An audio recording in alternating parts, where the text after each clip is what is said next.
और अब वक्त यूपी प्राइम का है।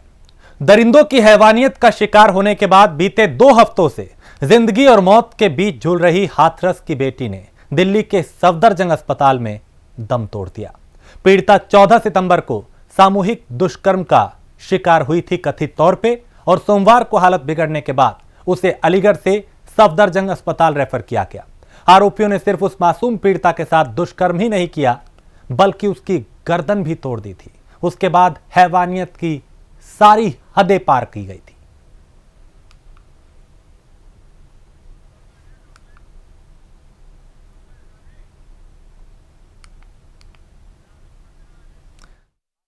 चौदह सितंबर को युवती को दरिंदों ने हवस का शिकार बनाया था।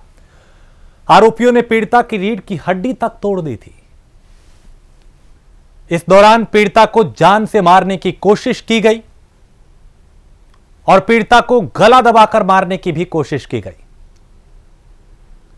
गंभीर हालत में पीड़िता को इलाज के लिए दिल्ली के सफदरजंग अस्पताल लाया गया था और दिल्ली में इलाज के दौरान पीड़िता जंग हार गई और इसको लेकर अब सियासत भी होने लगी है। आरोप प्रत्यारोप का दौर भी शुरू हो चुका है। दिल्ली के अस्पताल में पीड़िता की मौत होने के बाद लगातार सियासत गरमा रही है और राजनीतिक आरोप प्रत्यारोप भी शुरू हो चुके हैं। चाहे मायावती हो, अखिलेश यादव हो या फिर प्रियंका गांधी, एक के बाद एक ट्वीट किए जा रहे हैं। सरकार को घेरा जा रहा है, वार किया जा रहा है। ये अनफॉर्चुनेट सूचना आज सुबह हम लोग को मिली है, जिस पीड़िता को कल हम लोगों ने अलीगढ़ मेडिकल यूनिवर्सिटी से बेहतर इलाज के लिए सफदरजंग हॉस्पिटल शिफ्ट किया था। अनफॉर्चुनेटली आज सुबह में उनकी डेथ हो गई है। पार्थिव शरीर को लाने के लिए हमारी फोर्स वहाँ पे मौजूद है। हमने एडिशनल फोर्स यहाँ से भेजा है, एक इंस्पेक्टर, एक महिला कांस्टेबल और एक कांस्टेबल। साथ ही पुलिस महानिरीक्षक अलीगढ़ महोदय के द्वारा एक क्षेत्राधिकारी को सफदरजंग हॉस्पिटल भी भेजा गया है, ताकि परिवार वालों को कोई समस्या न हो। आप लोग पूर्व से ही विगत हैं कि इस प्रकरण में 14/9 को FIR कायम हुई थी। तत्पश्चात एक जो नामजद अभियुक्त था उसकी गिरफ्तारी के बाद जो अन्य 3 अभियुक्त प्रकाश में आए थे 376D सेक्शन के तहत, उनको भी गिरफ्तार करके उन अभियुक्तों को भी जेल भेज दिया गया था। शासन द्वारा जो निर्धारित सहायता धनराशि थी उसकी प्रथम किस्त जो FIR कायम होने पे दी जाती है 4,12,500 रुपये की, वो धनराशि भी मृतका के परिवार वालों के अकाउंट में क्रेडिट करा। ये घटना 14 तारीख की है और 14 तारीख को जो पीड़िता के भाई है उन्होंने थाने में एक तहरीर दी थी और उसमें बताया था कि उसकी माँ और वो खेत पे काम कर रही थी, चारा काटने गई थी, तो किसी ने उसको मारने की नीयत से, गला दबा करके मारने की नीयत से उस पर हमला किया और 14 तारीख को ही 307 और SC स्टेट में मुकदमा पंजीकृत किया गया और उसमें उन्होंने एक ही अभियुक्त बताया था और शीघ्र ही उस अभियुक्त की गिरफ्तारी की गई। पीड़िता की हालत गंभीर होने पर उसको अलीगढ़ रेफर किया गया, जहां उसका इलाज चल रहा था, लेकिन पीड़िता बयान देने की स्थिति में नहीं थी। इस कारण से 22 तारीख को पीड़िता के बयान लिए गए और पीड़िता के बयान के आधार पर गैंग रेप की धारा उसमें 376D उसमें बढ़ाई गई और पीड़िता ने जो पहले एक अभियुक्त था उसके अलावा 3 और अभियुक्त के नाम बताए। उसमें से एक अभियुक्त को 22 को उन्होंने नाम बताए और 23 को हमने एक अभियुक्त को गिरफ्तार किया गया। फिर इसके बाद हमने 25 को दूसरा अभियुक्त गिरफ्तार किया और 26 को तीसरा अभियुक्त गिरफ्तार किया। इस प्रकार चारों अभियुक्त गिरफ्तार करके जेल भेजे जा चुके हैं और 28 तारीख को परिवार से सहमति के उपरांत उसको सफदरजंग हॉस्पिटल दिल्ली रेफर किया गया, जहां पीड़िता की आज सुबह मृत्यु हो गई, जो बड़ी दुख की बात है। पीड़िता को SC स्टेट में 4,12,500 रुपये की धनराशि दी गई थी और आज 5,87,500 रुपये की धनराशि जिला प्रशासन द्वारा और दी जा रही है। इस प्रकार पीड़िता को जो कुल आर्थिक मदद दी जा रही है वो 10 लाख रुपये की हो गई। इसके अलावा हम इसकी शीघ्र विवेचना कर रहे हैं और फास्ट ट्रैक कोर्ट बना करके दोषियों को शीघ्र सजा दिलाई जाएगी। तो इस पूरे मामले पर अब सियासत होने लगी है। प्रियंका गांधी ने परिवार से बात की और ट्वीट कर योगी सरकार पर हमला बोला। हाथरस में हैवानियत झेलने वाली दलित बच्ची ने सफदरजंग अस्पताल में दम तोड़ दिया। 2 हफ्ते तक वो अस्पताल में जिंदगी और मौत से जूझती रही। हाथरस, शाहजहांपुर और गोरखपुर में एक के बाद एक रेप की घटनाओं ने राज्य को हिला दिया। यूपी में कानून व्यवस्था हद से ज्यादा बिगड़ चुकी है। महिलाओं की सुरक्षा का नामो निशान नहीं है। अपराधी खुलेआम अपराध कर रहे हैं। वहीं प्रियंका के बाद अखिलेश यादव ने भी ट्वीट किया। अखिलेश ने लिखा, हाथरस की गैंगरेप एवं दरिंदगी की शिकार एक बेबस दलित बेटी ने आखिरकार दम तोड़ दिया। नम आंखों से पुष्पांजलि। आज की असंवेदनशील सत्ता से अब कोई उम्मीद नहीं है। ये अखिलेश यादव के शब्द हैं। उनके बाद मायावती ने भी ट्वीट किया। मायावती ने भी एक के बाद एक कई आरोप लगाए और सरकार से इस मामले में कड़ी कार्रवाई की मांग की। मायावती ने लिखा, यूपी के हाथरस में गैंगरेप के बाद दलित पीड़िता की आज हुई मौत की खबर अति दुखद है। सरकार पीड़ित परिवार की हर संभव सहायता करे और फास्ट ट्रैक कोर्ट में मुकदमा चलाकर अपराधियों को जल्द सजा सुनिश्चित करे। यानी हर विपक्षी दल इस बात को लेकर लगातार आवाज उठा रहा है कि इन दरिंदों के खिलाफ सख्त कार्रवाई की जाए। तो मायावती, प्रियंका गांधी और अखिलेश यादव ने ट्वीट करके सरकार को घेरा।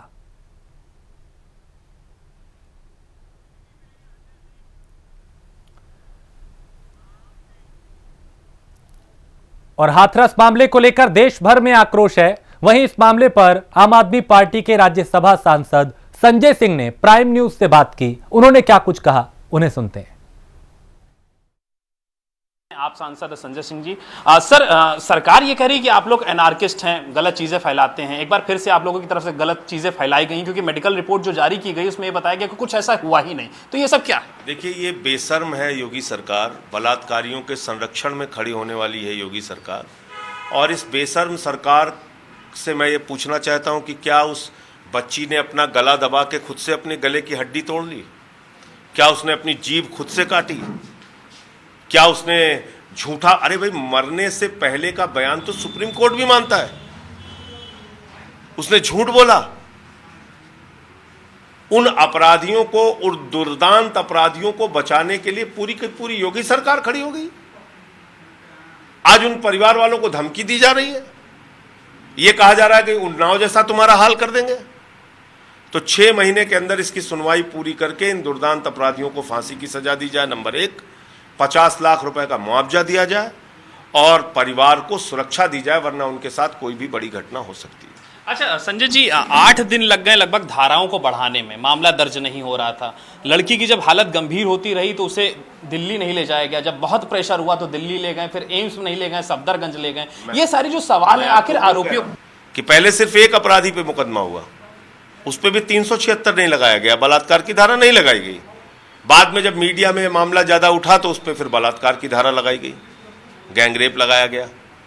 और उसका इलाज अलीगढ़ में हुआ और जब उसकी हालत बहुत बिगड़ गई तो औपचारिकता पूरी करने के लिए उसको दिल्ली भेजा गया। वो भी एम्स में नहीं एडमिट कराया गया, उसको एडमिट कराया गया सफदरजंग में और वहां उसकी जान चली गई।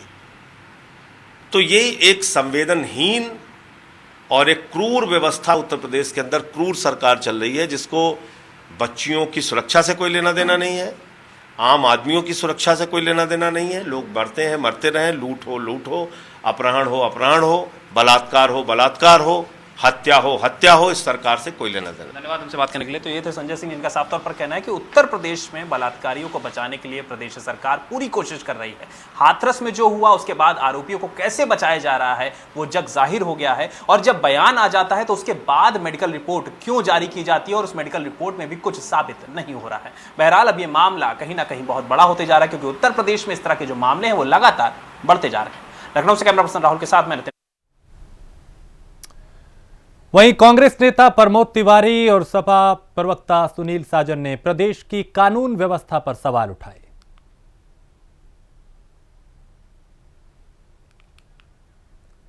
तो विपक्ष लगातार कानून व्यवस्था को आधार बना के सरकार को घेर रहा है, चाहे समाजवादी पार्टी हो, चाहे कांग्रेस हो, चाहे बीएसपी हो, आम आदमी पार्टी हो, हर तरफ से इस मुद्दे पे कहीं ना कहीं सरकार घिरती हुई नजर आ रही है और लगातार चौतरफा सरकार को घेरा जा रहा है। प्रदेश की कानून व्यवस्था को आधार बना के, महिला सुरक्षा को आधार बनाकर, क्योंकि बड़े बड़े दावे किए गए थे, लेकिन हकीकत क्या है वो आज सबके सामने है। पुलिस की जो लापरवाही है, प्रशासन की जो लापरवाही है, उसका खामियाजा इन बच्चियों को भुगतना पड़ रहा है। बहुत ही दुख पीड़ा के साथ मैं अपने विनम्र श्रद्धा सुमन उस पीड़िता बिटिया के लिए अर्पित कर रहा हूं, जिसका कसूर सिर्फ इतना था कि वो भाजपा राज में थी। जिस बर्बरता, नृशंसता के साथ सामूहिक बलात्कार और फिर बर्बरता की सारी हदें पार करती हुई उसकी हत्या की गई, आज निर्भया भी शर्मसार हो गई होगी। कितना जुल्म, कितनी बेइंतहा पीड़ा झेली इस बेटी ने कि वो घटना भी इसके सामने बौनी नजर आने लगी। बेटी बचाओ बेटी पढ़ाओ का नारा देने वाले, रामराज की स्थापना करने वाले लोगों ने उत्तर प्रदेश और जहां जहां भाजपा की सरकार है, जंगल राज कायम कर दिया है। आज हर माँ बाप और बेटी को ये डर सताता है मन में कि सुबह का सूरज उगलेगा तो क्या वो सुरक्षित अपने घर लौट पाएगी। मैं बहुत ही पीड़ा के साथ माँ बाप के प्रति उस दलित लड़की के संवेदना व्यक्त करता हूं। हाथरस की घटना ने एक बार फिर उत्तर प्रदेश को देश और दुनिया के सामने शर्मसार किया है। हाथरस में दलित युवती के साथ जो 14 तारीख को गैंगरेप हुआ, उसकी जीभ काट दी गई, उसकी रीढ़ की हड्डी तोड़ दी गई और पुलिस ने छेड़खानी का मुकदमा लिखा, सिर्फ इसलिए क्योंकि जो दबंग थे वो सत्ता प्रमुख के बिरादरी के हैं। जब बाद में दबाव बढ़ा तब पुलिस ने अलग से मुकदमा में धाराएं बढ़ाई। आज वो बेटी हमको आपको छोड़ के चली गई, उसकी मौत हो गई। इसके जिम्मेदार कौन है? इसके जिम्मेदार योगी जी खुद आप हैं, क्योंकि और उत्तर प्रदेश में विधानसभा उपचुनाव की तारीख का ऐलान हो गया है। प्रदेश में 3 नवंबर को मतदान होगा, 10 नवंबर को नतीजे आएंगे। चुनाव आयोग ने तारीख का ऐलान किया। जाहिर है यूपी में 8 विधानसभा सीटों पर उपचुनाव होना है। हालांकि चुनाव आयोग ने 7 सीटों पर ही चुनाव की घोषणा की है। इन 8 में से 6 बीजेपी के पास जबकि 2 सपा के पास थी। उपचुनाव के ऐलान के साथ ही प्रदेश में चुनावी सरगर्मियां तेज हो गई हैं।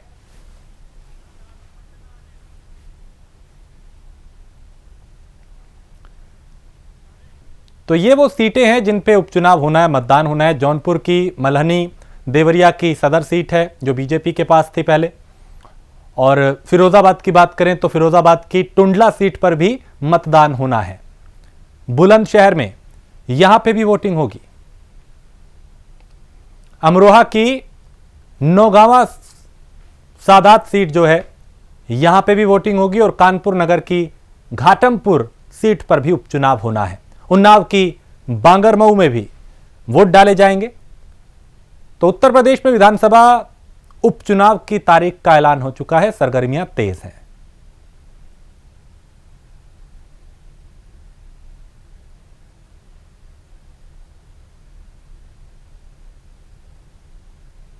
तो उपचुनाव को लेकर सियासत गरमाने लगी है। हर दल अपनी जीत के दावे कर रहा है, विपक्ष अपने और सरकार अपने। लेकिन देखना होगा 10 तारीख को जब नतीजे आएंगे तब जनता किसके साथ गई और किसके खिलाफ गई।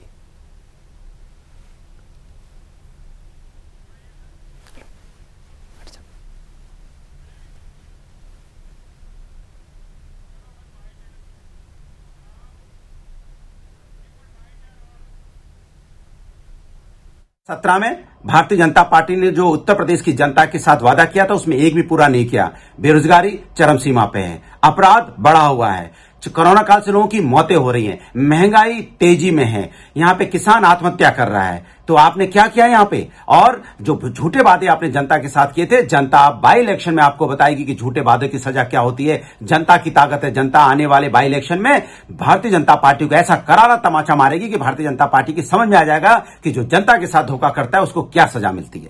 अगर उपचुनाव में सत्तारूढ़ पार्टी के मुखिया को मुख्यमंत्री को उतरना पड़ जाए तो अपने आप सरकार के इकबाल के खात्मे की स्थिति पता चल जाती है।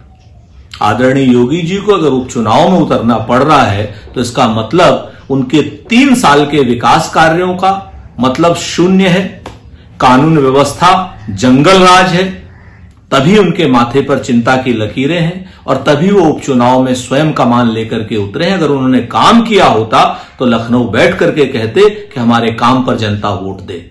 सच बात यह है कि उत्तर प्रदेश में आदरणीय योगी जी आपने जंगल राज कर दिया है, उद्योग शून्य है, बेरोजगारी चरम पर है, इसीलिए आप उपचुनाव में स्वयं उतर रहे हैं। तो यूपी में कोरोना को लेके शासन प्रशासन अलर्ट है। सीएम योगी अधिकारियों को वक्त वक्त पे दिशा निर्देश भी दे रहे हैं। आज एसीएस होम अवनीश अवस्थी और एसीएस स्वास्थ्य अमित मोहन प्रसाद ने प्रेस कॉन्फ्रेंस करके बताया कि मौजूदा वक्त में प्रदेश के क्या हालात हैं और उससे निपटने की क्या तैयारी है। ई संजीवनी एक्ट के संदर्भ में मुख्यमंत्री जी ने कहा कि इसको और प्रचारित किया जाए। इससे ओपीडी की सुविधा काफ़ी उपयोगी रूप से सिद्ध हो रही है। प्रदेश दूसरे स्थान पर है ई संजीवनी में और इसका बेहतर उपयोग प्रदेश में हो रहा है। इसी को दृष्टिगत रखते हुए ई संजीवनी ऐप के प्रचार प्रसार के लिए लोग घर पर रहते हुए चिकित्सकीय परामर्श प्राप्त करें, ये कार्रवाई की जा रही है। उन्होंने चिकित्सकों तथा पैरामेडिक्स का प्रशिक्षण कार्य निरंतर संचालित करने का भी निर्देश दिया है। उन्होंने ये कहा है कि लखनऊ और कानपुर नगर में विशेष ध्यान और रिकवरी पर बेहतर काम करने की आवश्यकता है। मैं इसके अलावा ये बताना चाहूँगा कि गृह विभाग के सूचना के अनुसार पुलिस के माध्यम से अब तक 2,31,099 एफआईआर दर्ज कराई गई हैं। 4,36,000 लोगों को नामजद किया गया है।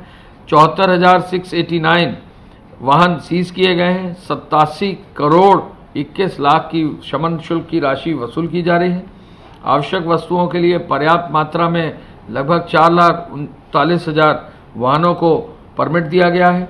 अब तक 932 एफआईआर ईसी एक्ट की दर्ज की गई है खाद्य सामग्री के संदर्भ में और खाद्यान्न के संदर्भ में। इसके साथ साथ फेक न्यूज़ के 2643 मामले संज्ञान में आए हैं और इनमें जो है कल एक मामला जो है 29 सितंबर को संज्ञान में आया है। अभी तक कुल 105 एफआईआर दर्ज है। कंटेनमेंट जोन्स की संख्या घटी है, चूँकि आपने देखा है कि जो इन्फेक्शन का दर है वो कहीं ना कहीं नए केसेस का जो है घटोतरी लगातार हो रही है। तो अब कंटेनमेंट जोन भी कम हुए हैं और आज 18,109 कंटेनमेंट जोन में 1199 थानों में 12,98,000 मकानों में मात्र 72,26,000 लोग ही चिन्हित किए गए हैं। कंटेनमेंट जोन में अब 47,956 लोग पॉजिटिव हैं जिन पर जो है नज़र रखी जा रही। हम ये भी बताना चाहेंगे कि इस 24 घंटे में जो अभी बसेस का संचालन किया गया है उसमें लगभग 11,40,000 लोग 7,838 बसों में चले हैं। 1,223 फ्लाइट से विदेशी यात्री आए हैं और पिछले 24 घंटों में 206 ट्रेनों में लगभग 71,421 यात्री ट्रेन से आए हैं। तो तीनों माध्यम से संख्या जो है यात्रियों की बढ़ रही है। पुनः मैं कहना चाहूँगा कि पब्लिक एड्रेस सिस्टम को और मजबूत करके प्रदेश में मास्क है जरूरी, 2 गज की दूरी को सुनिश्चित करने का एक अभियान चलाया जा रहा है और विभिन्न विभागों के सहयोग से इस कार्य को किया जा रहा है। विगत 24 घंटों में कोरोना वायरस के संक्रमण की स्थिति प्रदेश में इस प्रकार है। संक्रमण के 4,069 नए मामले सामने आए हैं और इसी अवधि में 5,711 संक्रमित व्यक्ति उपचारित होकर डिस्चार्ज किए गए हैं।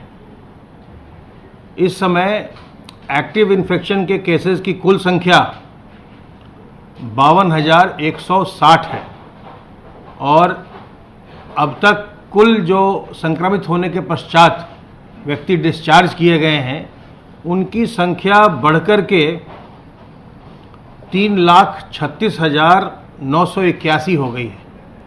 इस प्रकार रिकवरी का प्रतिशत अब 85.34% हो गया है। 85.34% रिकवरी का प्रतिशत हो गया है। संक्रमित व्यक्तियों में से कुल 5,715 लोगों की मृत्यु हुई है। विगत 24 घंटों में 1,60,717 सैंपल्स की जांच की गई है और इस प्रकार अब तक कुल 99,37,675 सैंपल की जांच की जा चुकी है। जो हमारे कुल 52,160 एक्टिव केसेस हैं इन्फेक्शन के, इनमें से 25,399 होम आइसोलेशन में हैं, 3,647 प्राइवेट अस्पतालों में चिकित्सा लाभ कर रहे हैं, स्वास्थ्य लाभ कर रहे हैं और 108 सेमी पेड L1+ कैटेगरी में हैं। बाकी के सभी मरीज हमारी जो L1, L2, L3 की व्यवस्था है, का स्ट्रक्चर है, हमारा जो राजकीय ढांचा है जिसमें हेल्थ डिपार्टमेंट के और मेडिकल एजुकेशन के हॉस्पिटल्स और मेडिकल कॉलेजेस में लोगों का निःशुल्क इलाज किया जाता है, वहाँ पर वो चिकित्सा करवा रहे हैं।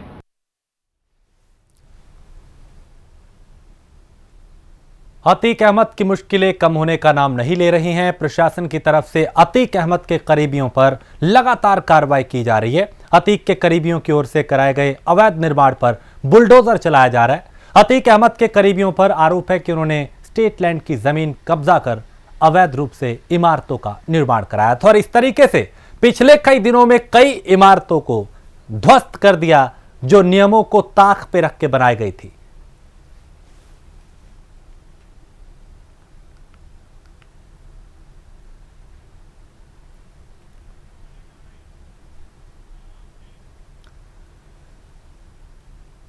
और लखनऊ की हाईटेक पुलिस इस वक्त गलत चालान करने के मामले में सुर्खियों में है।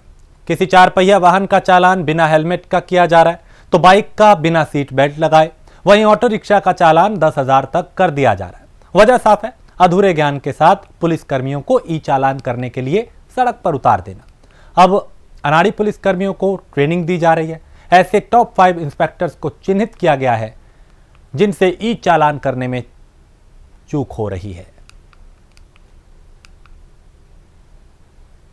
पिछले दिनों कई एक घटनाएं ऐसी सामने आई जिसमें ई चालान ऐप के द्वारा चालान किए जाने में कुछ त्रुटियां रह गईं, जैसे गाड़ी के नंबर गलत टाइप हुए, 4 पहिया गाड़ी पे बिना हेलमेट का चालान हो गया। तो इसकी सबकी समीक्षा की गई तो पाया गया कि ई चालान ऐप का उपयोग करते समय जो हमारे चालानकर्ता उप निरीक्षकगण हैं वो या तो जल्दीबाजी कर दे रहे हैं या फिर लापरवाही बरत रहे हैं या फिर उसको रिव्यू नहीं कर रहे हैं, जिसको देखते हुए एक बार पुनः प्रशिक्षण के लिए किया गया। पिछला प्रशिक्षण जुलाई माह में कराया गया था और एक बार पुनः सितंबर माह में हम इसका प्रशिक्षण कराने के लिए हमने इसका शेड्यूल तैयार किया और आज से शुरू हुआ 6 दिन का यह प्रशिक्षण कार्यक्रम होगा। इस दौरान जो भी ई चालान करने के लिए सक्षम प्रशिक्षकगण हैं उनको चौराहों पर प्रैक्टिकल ट्रेनिंग कराई जाएगी। इसके लिए हर पुलिस जोन में एक रेगुलर ट्रैफिक इंस्पेक्टर को डिप्यूट किया गया है जो चौराहों पर उनको चालान करने का प्रशिक्षण देगा। चालान के दौरान ऑफेंस का जो फिलिंग होती है उसको करने के लिए इस सिस्टम से कैसे धीरे धीरे उसका चालान करें, चाहे जो समय लगे, ताकि त्रुटियों को हम दूर कर सकें और जनता को भी अनावश्यक असुविधाओं का सामना न। सपा नेता आजम खान के बेहद करीबी यूसुफ मलिक को मुरादाबाद पुलिस ने भूमाफिया घोषित किया है और कार्रवाई करते हुए पुलिस ने सपा के कद्दावर नेता और पूर्व मंत्री आजम खान के मुरादाबाद सिविल लाइन इलाके में स्थित यूसुफ मलिक के घर के बाहर नोटिस चस्पा कर दिया।